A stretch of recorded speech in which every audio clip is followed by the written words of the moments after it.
Alrighty, welcome back. We're on episode 190. This episode is basically going to be me running around looking at things that I missed or, didn't explore as much. As far as the ending goes, we saw ending 1, we saw ending 2. I guess good, bad ending, I guess if you want to put them that way. There's a third ending for sure. If you go back up and talk to Alf of Adam, and instead of siding with him for them to take over, to allow the people to take over instead, then on the good ending you should see a different response at the credit screen. But I don't want to do that. I'm not too terribly curious to see that one change. But anyway, we're going to go up and check out some things that I did not get to do or missed, and I'm going to use the console to help me out here. So, first thing we're going to do is head over to this bastard here and see what's such a big ass deal that you couldn't pickpocket him with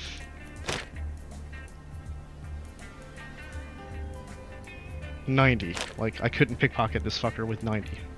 This is one of the first things you see when you come into this part of the zone in Kraz. I mean, this is really early in the game, so to have a skill so high is just beyond me. But yeah, that's alright. So what I'm gonna do is open up the console. So in the PC, if you have numlock on, press 0 and my computer key, you pop up with this. You type in "you shall not pass." That lets you use the console. And then you type in the word hero. And then to get out of the console, click off the screen, hit 0, my computer, you come off. What it did is it gave all our characteristics to 10, which I want the luck up there because I want to see something. And it also gives 100 to all of your base skills. So I'm at now pickpocketing. Well, I guess it didn't give 100, but it gave quite a bit. So at 136 pickpocketing, I'm going to be able to see this.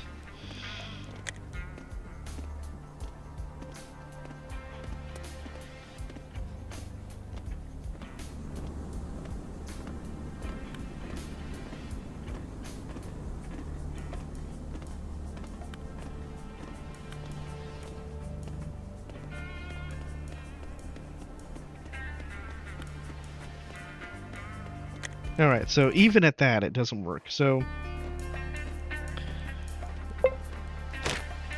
go back into the console. You're going to type add level, and I'll go ahead and add, let's see, 20, 40, 60. Let's go ahead and add 5 levels. So that should give me enough skills to do whatever I want, I think. Go in here. We're gonna go pop up pickpockets to max.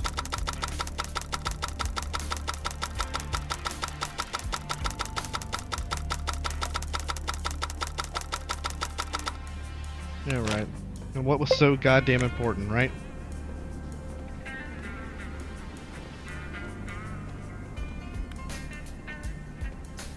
So get that. The entire game I'm curious about this, and they make it where you can't even pickpocket him.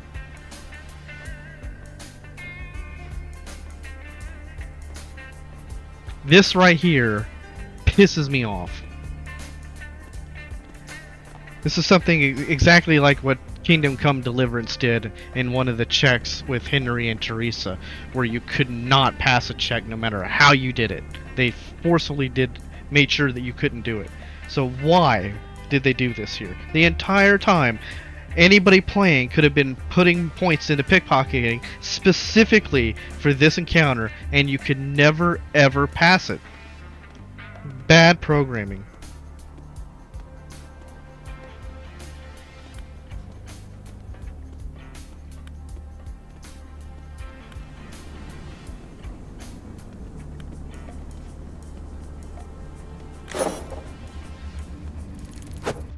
So, yeah, fuck off, you know? That's all I can say about that.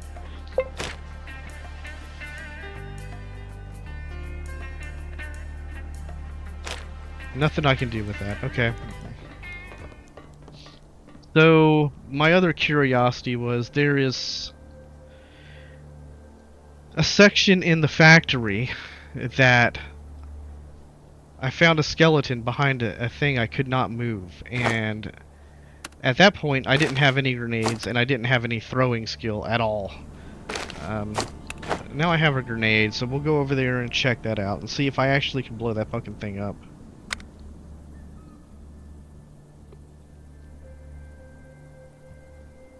So you can't even pickpocket the guy. I mean, that's just so stupid. So utterly dumb.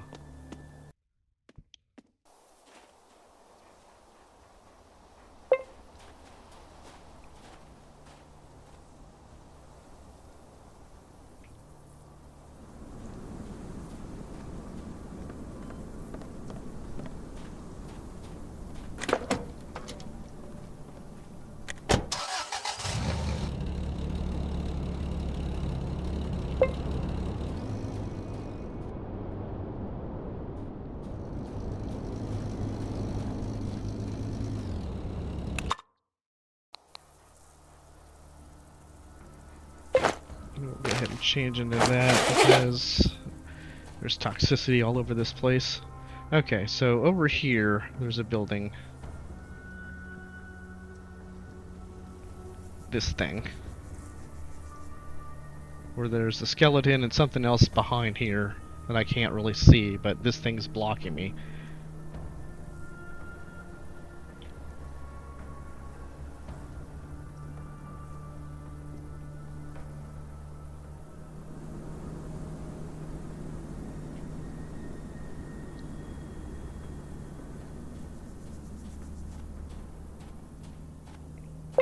Alright, let's see. If you look at it, you can see the things behind it, but you can't interact with this. Like, you can't shoot it, you can't do anything with it.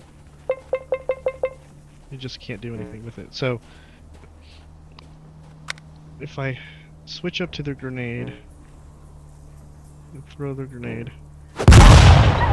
Alright, so yes, you can get in here. Alright, so what is it that's in here? Apomorphine. Cure from withdrawal. Yeah, last episode and the episode before that I was looking all over for something like that. Anyway, so we have a couple of saves in here. Nothing really to write home about. What about this one? So just basic loot, and that's what happens if you had a grenade. Alright, well, I was hoping for better loot behind there, but it's the one thing that this game didn't do very well was its loot itemization.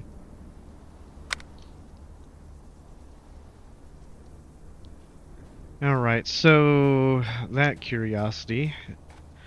Let's see. The other thing is the fishing. We ended up picking up these things. Weird doll that you can craft. And it makes it sound like you can get some kind of fish. Like some kind of different thing that we got. But my luck was so terrible that I don't think I could possibly get whatever it was. So I think there's going to be something here.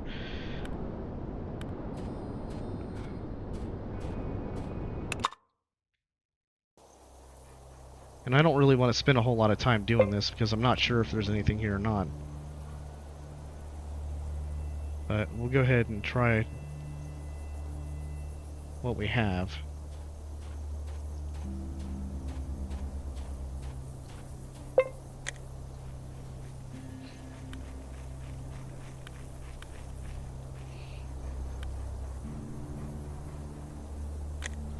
Okay.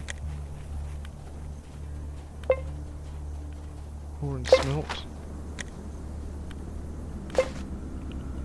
Little boot.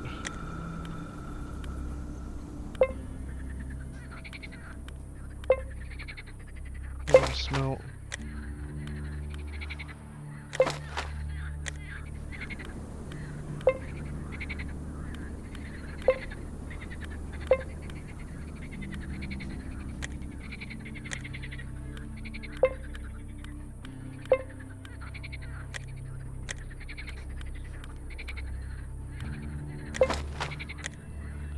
Alright, so lost our weird dolls. Try again. Not sure how many times I'm gonna give this. Fight. Good luck.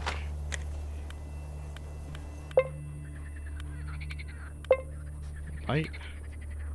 No luck. Fight. Oh, boo.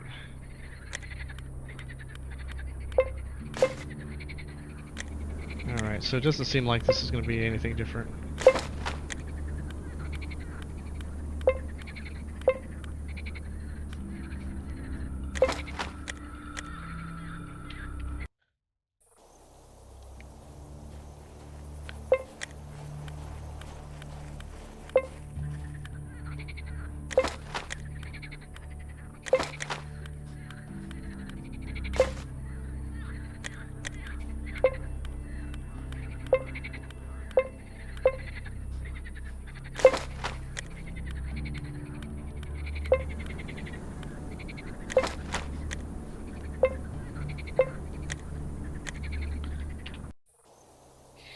Hmm.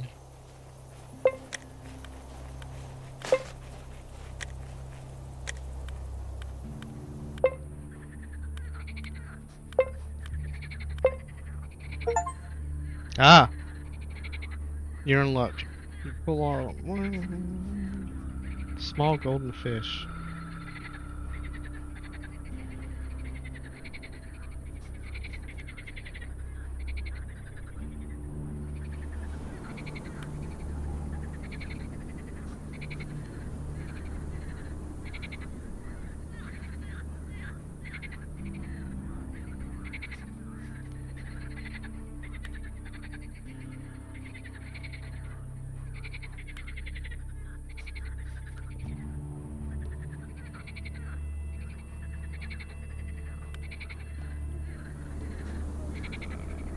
Okay, so you end up getting...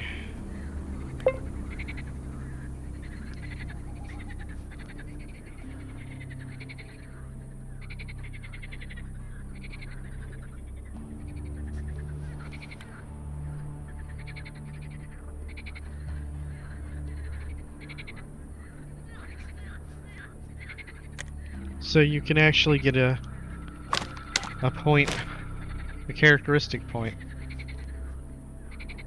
Wow.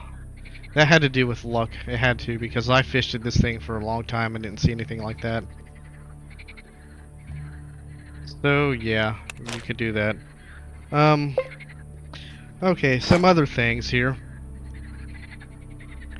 I never figured out what the point of this was. I think it might have to do with me being female instead of a male. Dice. Oh yeah, there's that. Let's go find that guy. So in Paragon, there's a guy that had a gambling. We had a gambling check we couldn't pass.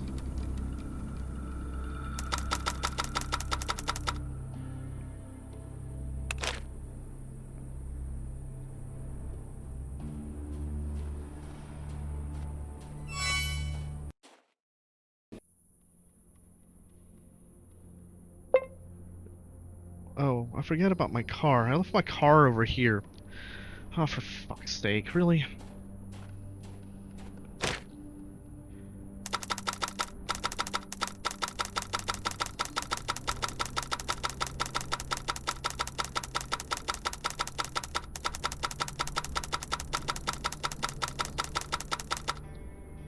Alright. Fucking car.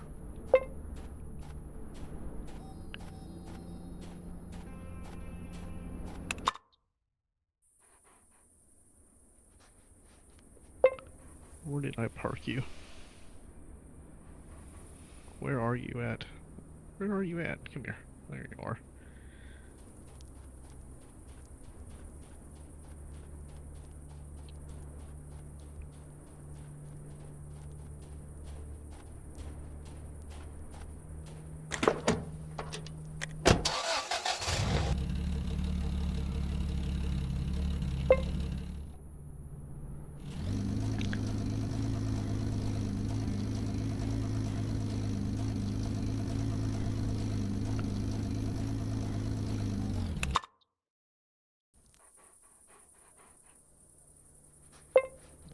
So this guy in here.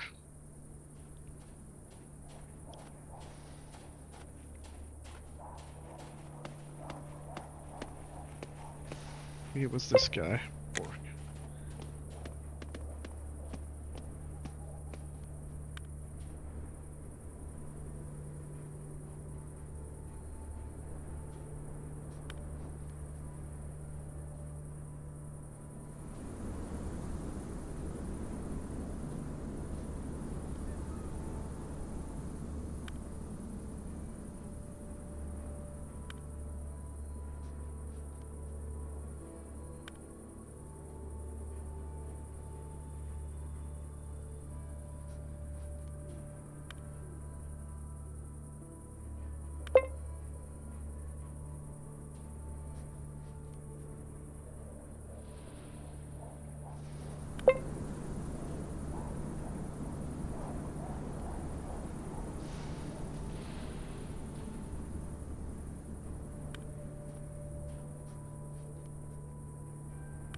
Okay, so what do we end up getting? Soviet Army knife. Alright, well, nothing. But yeah, that's that. Okay, what else did I want to look at? Alright, going back to the items. I never found a use for some items. Like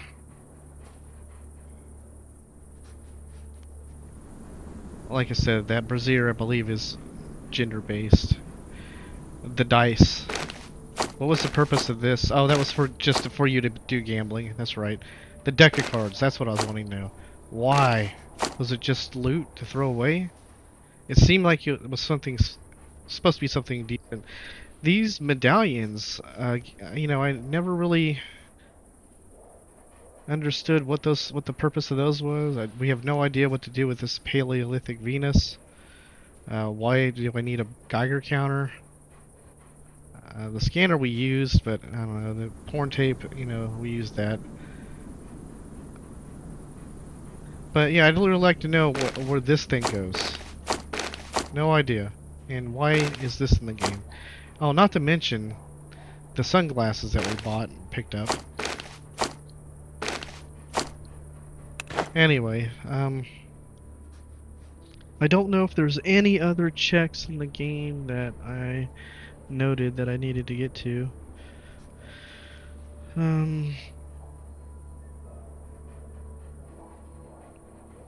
We never saw the hunter again about the magazines after the first time we encountered him. He never came back.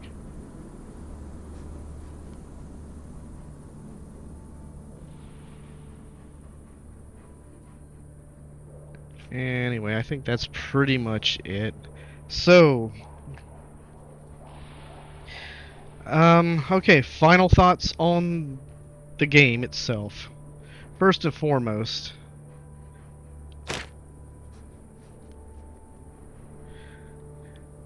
the companion system sucked. from a skill perspective. There was only one skill that was important for your companions, and that was whatever weapon skill they were using. You could possibly make a argument that having high lockpicking on one of them would have been helpful, but everything else was completely useless. Had I known what weapons were in the game, I wouldn't have given myself and Fidel pistols and SMGs. I probably would have still started with pistols and SMGs, and then given Fidel automatic weapons. So at least we had one of each category handled for the ammo.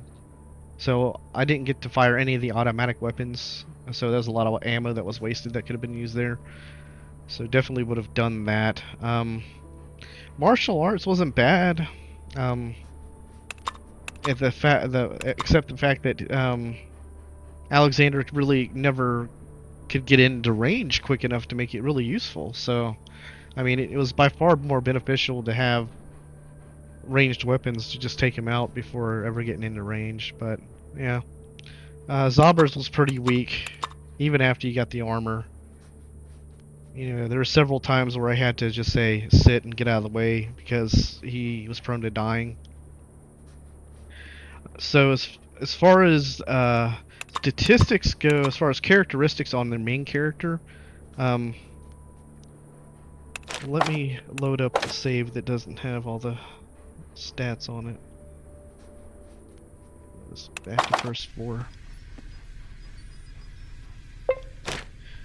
So my playthrough was with personality, because that's usually a dump stat, and yes, that would have been a dump stat if you didn't want to see all the interactions.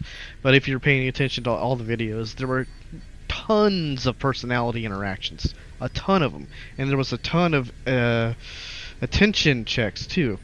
A lot of intellect checks, a lot of dexterity checks, a lot of strength checks, not many endurance checks, and a few luck checks.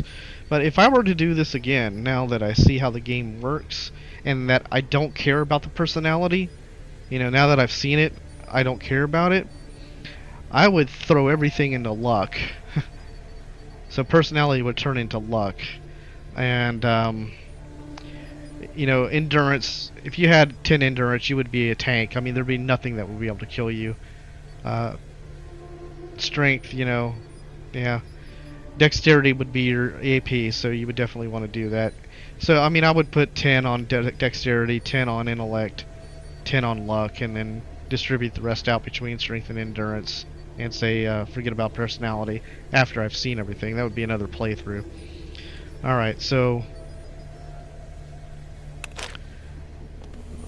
let's get out of here.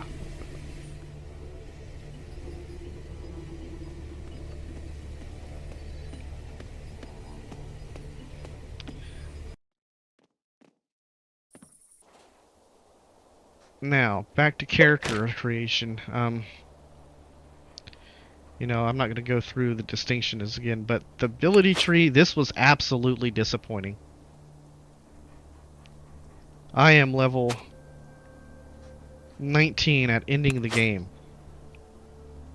And this is all I could get. 1, 2, 3, 4, 5. 5 skills was all you could get out of this entire tree. And now I understand that these are supposed to be specialties. Like if I go into this specialty, if I go into this specialty, but it just feels like there's part of these trees that, you know, would have been beneficial to have regardless of which weapon you went into. And it felt like they programmed a lot of these skills that no one's ever going to use or see because they're useless comparative to better skills, and it just takes way too many ability points to get a skill, to be able to get it. So I don't like how they did this at all. Like, I really just dislike it.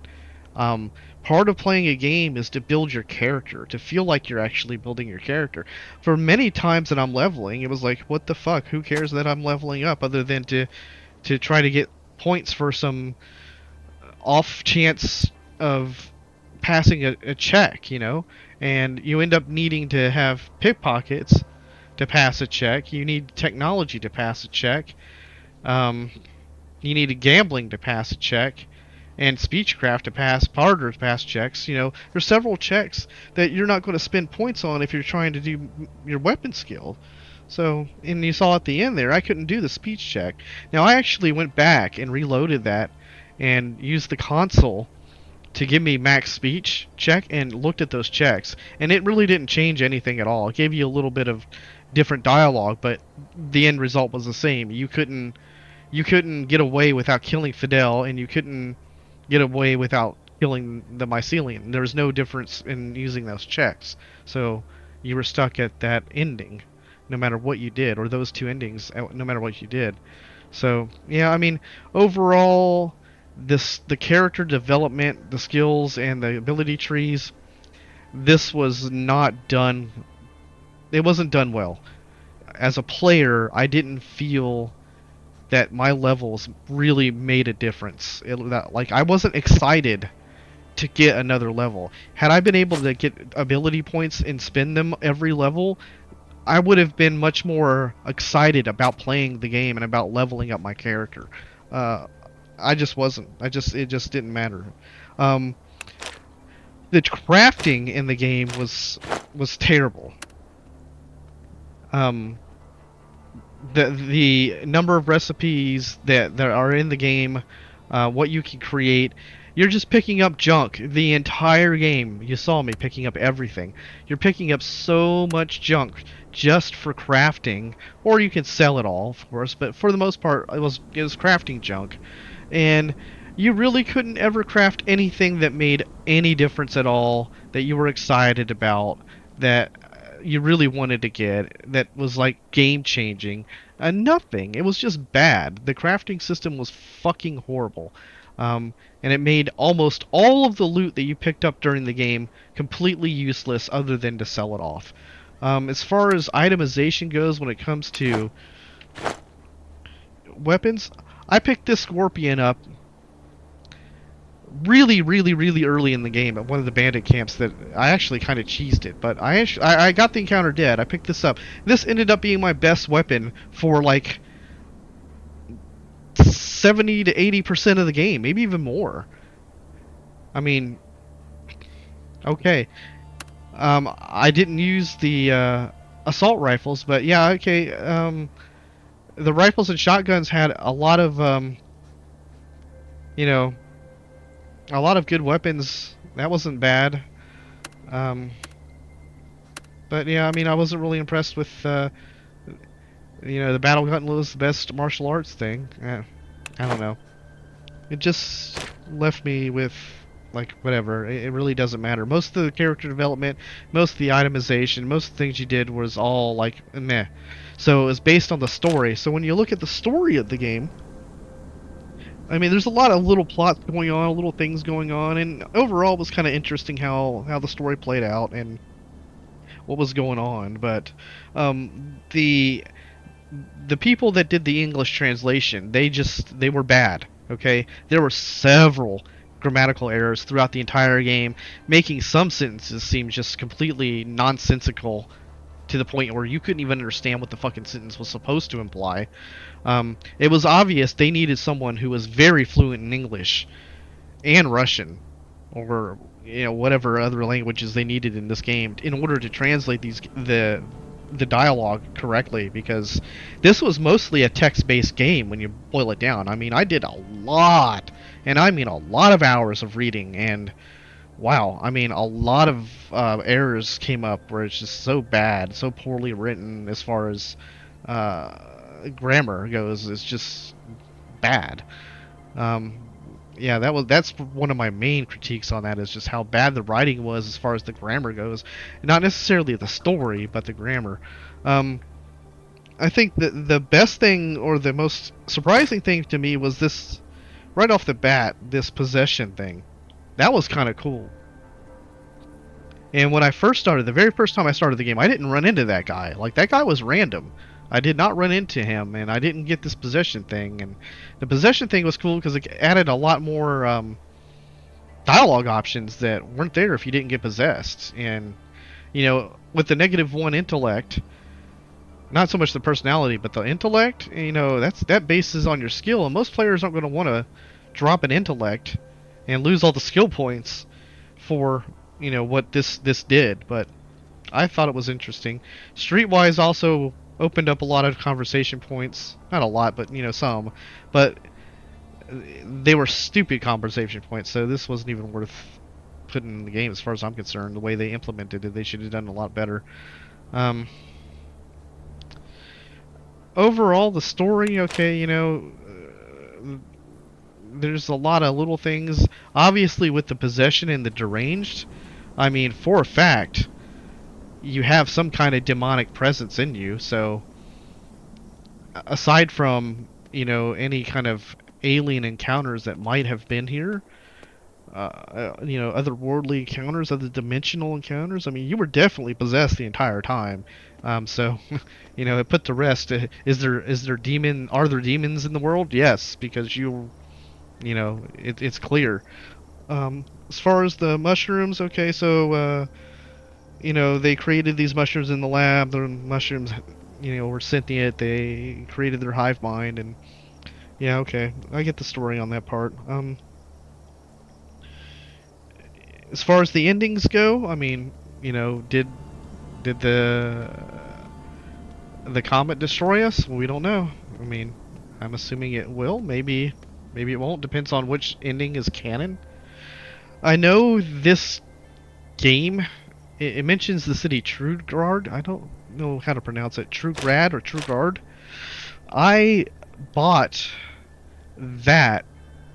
I don't know. I guess it's a whole new game, a whole other game from the same developer that is the sequel to this. I think. I don't know for sure. I assume it is because there's so many mentions of the city Trugard in the game, and you never actually visit it in this game. So I have that. I'm probably going to install that next and start playing that game. Although I am a little bit, you know, man, after 190 episodes of this, each one being about an hour, man, this game kind of gnawing at my nerves. I don't know if you know, if you've watched the last few episodes, you can see how it is getting a bit annoying with how things continued progressing. The end credit screen. Oh my God, that thing was horrible. It was just like, I don't know, 25 minutes of nothing but credits. With the same music over and over and over again, and the way they did the credits, instead of putting them in, you know, several names in like 4 or 5 columns and going ahead and scrolling it quickly, they put it all in one single line that wasn't alphabetical. I mean, and they basically, anybody that contributed to their Kickstarter campaign, like if you contributed a penny, your name got put up on the credit list, and it was like, Jesus fucking Christ, it was like damn near 25 minutes of nothing but credits. But anyway, however, given all that, I like this style of game. There really wasn't that much strategy involved at all. Like, you couldn't, like, you know, I put my guy over here and then I move. You know, these guys did their own thing. You know, I can go where I went and that's it. Wherever they go, they went. You know, in other games, you're able to control all the characters and be able to set up strategy and say, okay, I'm going to sit up here and set him up here and set him up here and so forth and whatnot, and take out fights like that. So, you know, it wasn't as impressive combat system as, you know, other, I don't know if it's even the same category, but like, you know, Wasteland games where you're able to control your squad to a much better detail, so to speak. But graphics wise, I actually, for what this game is, the graphics are pretty goddamn good. And there are a couple of scenes where you noticed how good the graphics were. And when you put filters on this game, especially through Reshade, my God, it changes everything about the game. And if I were playing this solo alone and not recording this, I would definitely load up Reshade and reshade this game. It makes it look a lot better. And it's not bad looking now, but it's much better with even NVIDIA filters make it look better. Um, Somewhat. NVIDIA filters have a problem with graying out textures, but and I guess Reshade has a little bit of that problem too. But anyway, um, so yeah, overall, I played the game for probably over 200 hours, and I definitely got my money's worth. And the story wasn't too bad. There was a lot of sub stories involved in it, and yeah. But that's it. So this is going to be the last episode, I think. I might pull up the Steam achievements and do that. Yeah, I think I'll pull up the Steam achievements, do an episode on that, and then yeah, move on, I guess, to the next game in this series from this developer. All right, guys, later.